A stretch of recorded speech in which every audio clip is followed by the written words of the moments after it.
नमस्कार दोस्तों, आप सभी का स्वागत है हमारे इस YouTube चैनल सरस्वती जी के क्लासेस में। दोस्तों, आज की ये जो क्लास है ये एक इंट्रोडक्शन क्लास है, यानी कि मैं इस क्लास के माध्यम से आप लोगों को ये बताना चाहती हूँ कि मैं अपने चैनल पर मुग़ल साम्राज्य शुरू करने जा रही हूँ। यानी कि आपको अब मुग़ल साम्राज्य के शासकों से संबंधित उन सारे महत्वपूर्ण तथ्यों के से संबंधित महत्वपूर्ण जानकारियों का वीडियो भी आपको अब प्रोवाइड किया जाएगा। तो आज इसका मैंने इंट्रोडक्शन क्लास रखा है, जिसमें मैं आपको बताऊंगी कि जो मुग़ल साम्राज्य है इसके संस्थापक भारत में कौन थे और कितने शासक हुए और उन्होंने कब से कब तक यहाँ पे शासन किया है।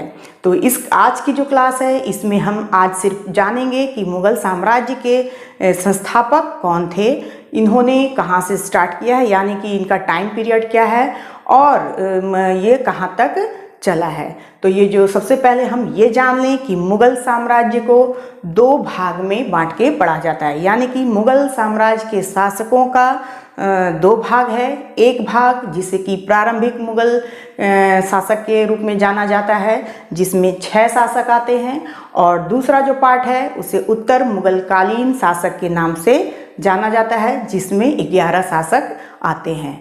तो जो महत्वपूर्ण रूप से जो सबसे ज़्यादा इम्पॉर्टेंट है वो 6 शासक हैं, यानी कि हमें प्रारंभिक मुग़ल साम्राज्य जो है पूरी डिटेल में इसकी जानकारी ज़रूरी है, क्योंकि एग्जाम्स में यहाँ से बहुत सारे क्वेश्चंस जो हैं वो पूछे जाते हैं। और यही कारण है कि मैंने भारतीय इतिहास में सबसे पहले पढ़ाना जो पसंद किया है वो मुग़ल काल है। तो मैं आपको मुग़ल काल के वीडियो जो है वो प्रोवाइड करूंगी। इसके बारे में आज थोड़ी सी जानकारी आपको दे देती हूँ, बाकी नेक्स्ट समय से आपको इसके हर शासकों के अलग अलग वीडियो जो है वो मिलने लगेंगे। तो आइए आज हम कुछ महत्वपूर्ण चीज़ों को जानते हैं मुग़ल साम्राज्य से संबंधित और उनके 6 महत्वपूर्ण शासकों से संबंधित। तो सबसे पहले हम जानेंगे कि मुग़ल साम्राज्य की स्थापना भारत में कब हुई। तो मुग़ल साम्राज्य की स्थापना जो है भारत में 1526 ईस्वी से मानी जाती है, और इसके संस्थापक हैं बाबर, जहीरुद्दीन बाबर, जिन्होंने मुग़ल साम्राज्य की स्थापना की। और पानीपत के प्रथम युद्ध के बाद मुग़ल साम्राज्य की स्थापना हमारे भारत में हुई है। तो हम यहाँ से स्टार्ट करेंगे मुग़ल साम्राज्य के शासकों के बारे में जानकारी हासिल करना।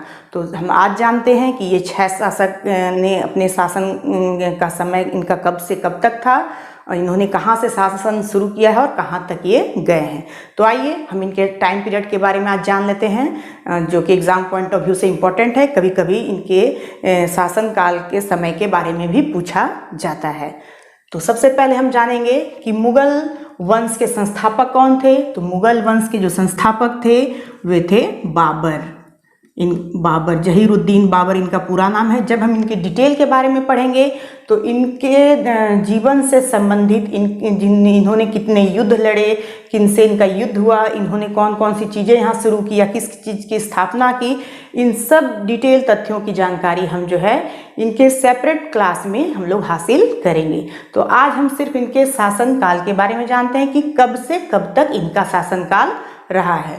तो जो बाबर हैं इनका जो टाइम पीरियड है स्थापना के बाद से, तो 1526 में इन्होंने मुग़ल वंश की स्थापना की, और इनका जो समय था वो था 1526 से 1530 ईस्वी तक।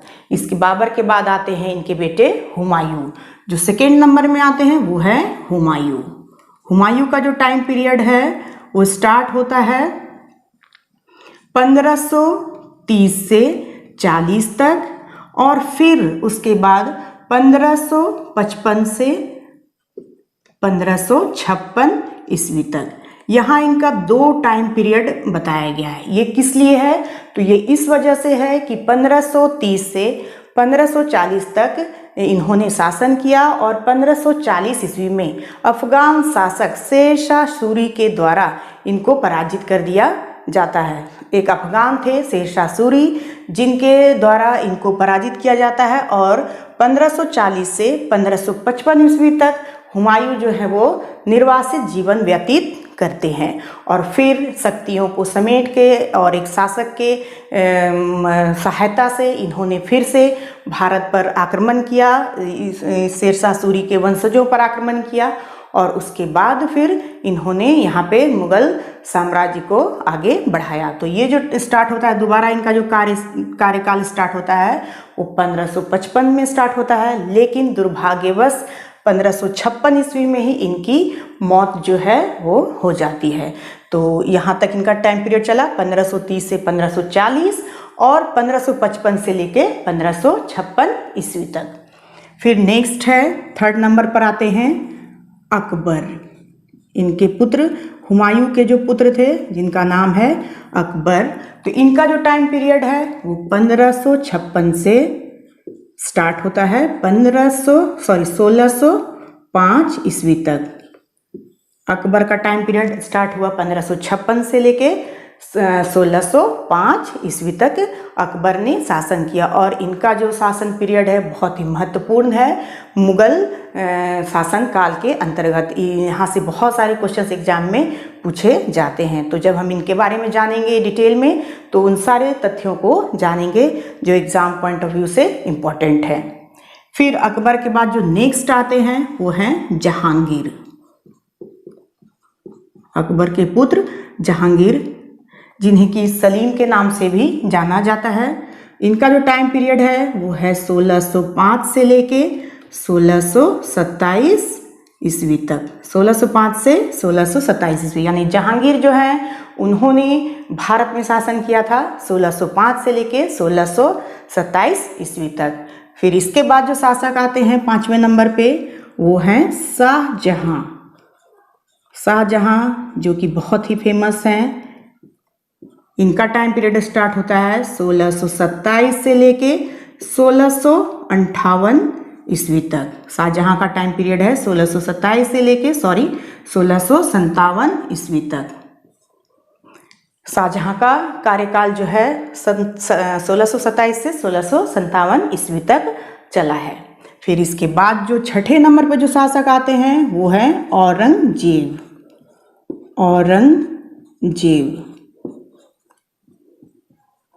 जिनका कि जो समय पीरियड टाइम पीरियड है वो है 1658 से स्टार्ट होता है और इनका चलता है 1707 ईस्वी तक। यानी 1707 ईस्वी में इनकी मृत्यु हो जाती है और यहाँ से जो समय शुरू होता है उसे हम लोग उत्तर मुगलकालीन शासक के रूप में जानते हैं, जिसके बारे में हम नेक्स्ट क्लास में चर्चा करेंगे। तो ये हैं 6 महत्वपूर्ण शासक जो बहुत ही महत्वपूर्ण हैं, जिन्हें प्रारंभिक मुगल शासक के नाम से जाना जाता है और ये एग्जाम पॉइंट ऑफ व्यू से इनका जो समय पीरियड है बहुत ही महत्वपूर्ण है। तो ये कुछ छोटे मोटे इन्फॉर्मेशंस थे मुगल साम्राज्य से संबंधित और जो क्लास में स्टार्ट करने जा रही हूँ उससे संबंधित। अगर आपको ये क्लास पसंद आता है और अगर आप चाहते हैं कि मुगल साम्राज्य में पढ़ाना स्टार्ट करूँ तो आप अपने कमेंट के माध्यम से भी मुझे इन्फॉर्म कर सकते हैं। अगर आपको नापसंद भी आए तो आप मुझे ज़रूर कमेंट करें और मुझे बताएं कि क्या मैं सही दिशा में जा रही हूँ, क्या मुझे ये क्लास स्टार्ट करना चाहिए या नहीं करना चाहिए, या फिर मुझे अपने वीडियो में किन चीज़ों की सुधार करनी चाहिए। तो आप अपने कमेंट के माध्यम से मुझसे जुड़ सकते हैं, मुझे बता सकते हैं मेरी कमियों को, मेरी गलतियों को, क्योंकि जब तक मैं अपनी कमियों और गलतियों को जानूंगी नहीं तो उसमें सुधार कैसे लाऊंगी, और ये कमी और गलती वो आप ही लोग बता सकते हैं। तो आज के लिए बस इतना ही। नेक्स्ट वीडियो में हम फिर नेक्स्ट टॉपिक के साथ मिलते हैं। तब तक के लिए धन्यवाद। जय हिंद, वंदे मातरम।